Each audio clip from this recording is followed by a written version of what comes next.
Part of talking about political capital, and Levine gives us 11 different things that members of Congress think about when we make the ask.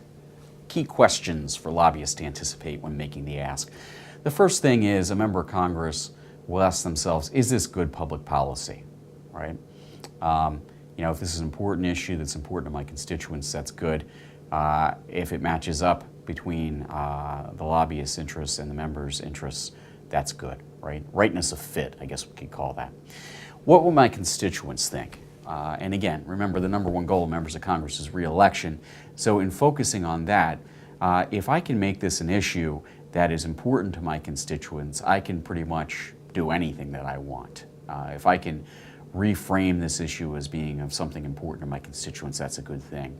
Now, obviously, members of Congress who are pretty safe electorally have more leeway to do things that might not be viewed positively by their constituents.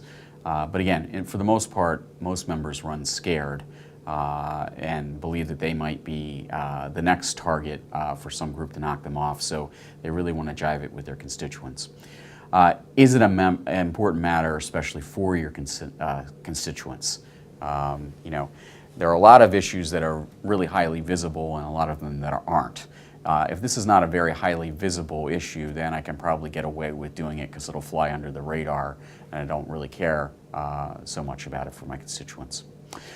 Is this position consistent with my past policy positions and my ideology overall? Right, so again, I want to be viewed as a person who votes consistently, has a pattern. I want to have that kind of ideological persona. And if it seems as though I'm doing something that's against what I would normally do, that's when the red flag is going to go up about whether or not this is appropriate behavior.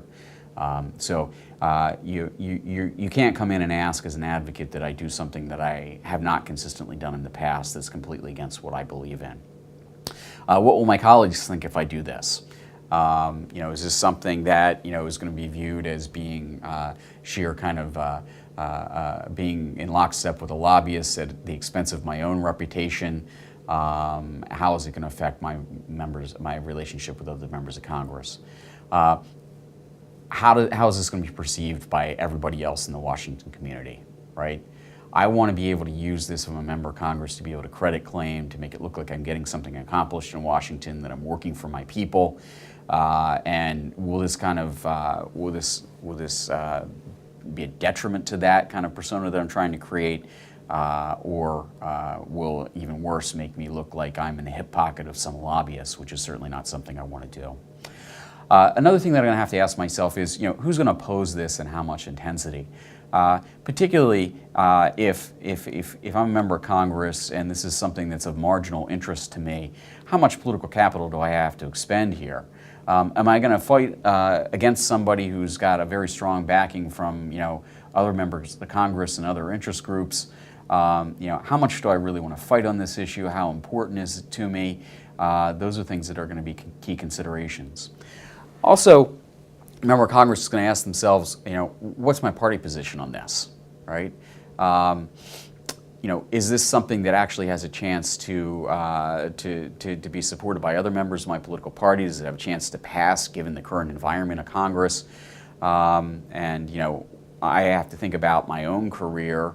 Is this in some way going to kind of exacerbate kind of tensions with other members of Congress? What's the case?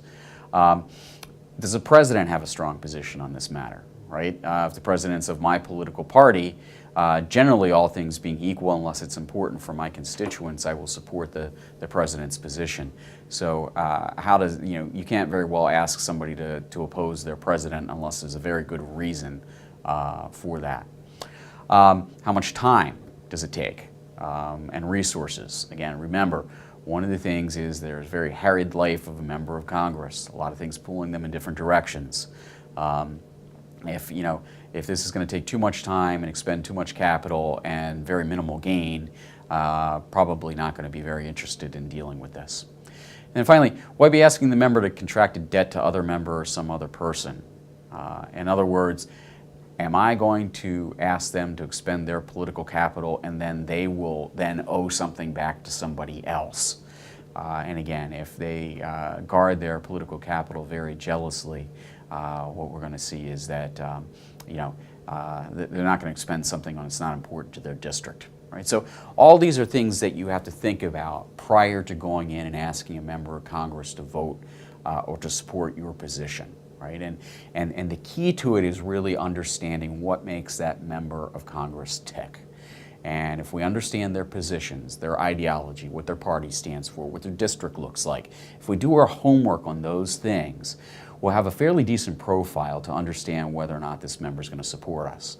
And then we make the determination of whether or not we actually want to expend the time of going in and talking to them, or how we should approach them maybe differently depending on their ideology and how we should frame these issues differently. Right? So a lot of homework goes into this. You don't just show up at an office and drop a couple papers off and expect people to take that seriously. Members of Congress want information that's important to them, and that's what we have to provide as advocates.